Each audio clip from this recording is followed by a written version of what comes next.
সম্মানিত ভিউয়ার্স, আসসালামু আলাইকুম। আপনারা তো ভিডিওর টাইটেলে লেখা দেখেছেন যে বিদেশের মেডিকেলে আনফিট হলে এজেন্সি কি ওই যাত্রীকে মেডিকেলের টাকা ফেরত দেয় না দেয় না, না মেডিকেলই টাকা দেয়, এজেন্সি মেরে দেয়, ওই যে মেডিকেল হয়েছে তাকে টাকা দেয় না। এখন দেখেন, আমি মোবাইলে ভিডিও করি, আপনি মনে করেন না আমি কিছু বুঝি না, আমি কিন্তু সবই বুঝি। সমস্যা হলো আমি ভাই বিদেশের লিগে অনেক ঘুরছি, এর জন্য আমি এগুলা বুঝি। আমি এর আগে দালাল দিয়ে 3-4 বার মেডিকেল হয়েছি, কিন্তু আমি বারবারই ফিট হয়েছি। শুধুমাত্র সৌদিতেই যে আমার যে দুইটা আঙ্গুল দেখতেছেন একটু কাটা ফিঙ্গার হয়, এই দুইটা আঙ্গুলের জন্য আমি কিন্তু যেতে পারি নাই, মেডিকেল ফিট হয়েছি।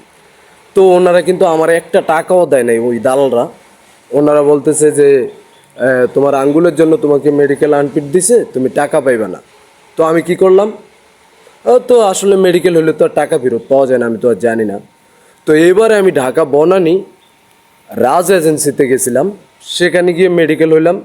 তো মেডিকেলে আমার ফিট দিল আবারও সৌদির জন্য, বাইক ড্রাইভারের বিষয়। তো মেডিকেল হওয়ার পরে যখন ডাক্তার আমার এই দুইটা আঙ্গুল দেখছে, আমার এই দুইটা আঙ্গুলের জন্য কিন্তু আমাকে ছাড়ে নাই।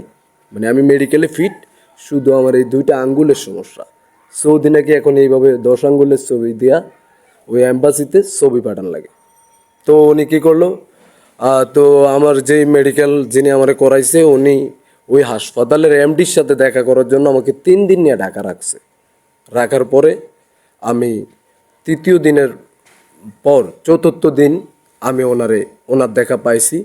তো উনি বলছে যে দেখো ভাইয়া, আমি তোমাকে মেডিকেল থেকে সাইরা দিতে পারি ফিট দিয়া, কিন্তু তোমাকে যমুনা ফিউচার পার্কে গেলে ফিঙ্গার দিতে দিবে না। তো আমি মনে করলাম যে আরে আমার এতগুলো টাকা, আমি 10,000 টাকা দিয়ে মেডিকেল হয়েছি, আমার টাকাটাও গেল, এখন কি বলতেছে। তো আমি বললাম যে ভাইয়া, এখন আমি কি করব। উনি বলছে যে আচ্ছা ঠিক আছে, তোমার মেডিকেলের টাকা কিন্তু আমরা তোমাকে রিটার্ন দিয়ে দিয়েছি তোমার এজেন্সিরে। তো তখনই আমি জানতে পারলাম যে আসলে মেডিকেলের যাত্রী যদি আনফিট হয়, তাহলে কিন্তু ওই যে আপনি যেই টাকা দিয়ে মেডিকেল হইতেছেন ওই টাকাটা কিন্তু রিটার্ন দেয়, কিন্তু দালালরা আমাদেরকে কি বলে যে টাকাটা রিটার্ন দেয় না। আপনি হিসাব করেন, একটা মেডিকেল হইতে কত লাগে আপনার, একটা বুক এক্সরে, হ্যাঁ, আর হচ্ছে কি আপনার প্রস্রাব ইউরিন টেস্ট ওজন টোজন মিলে সর্বোচ্চ 2,000 টাকা। তারা 8,500 টাকা আমাদের কাছ থেকে কেন নেয়? কারণ এটা বিদেশি মেডিকেল। বা 10,000 টাকা কেন নেয়? কারণ এটা বিদেশ যাওয়ার মেডিকেল। তো যখন আপনি আনফিট হবেন অবশ্যই আপনাকে টাকাটা ফেরত দেবে। যদি কেউ আপনাকে টাকা ফেরত না দেয় মেডিকেলে আনফিট হওয়ার পরে, আপনি আমার এই ভিডিওটা রেখে দেবেন এবং ঢাকা বনানী রাজ এজেন্সিতে চলে আসবেন।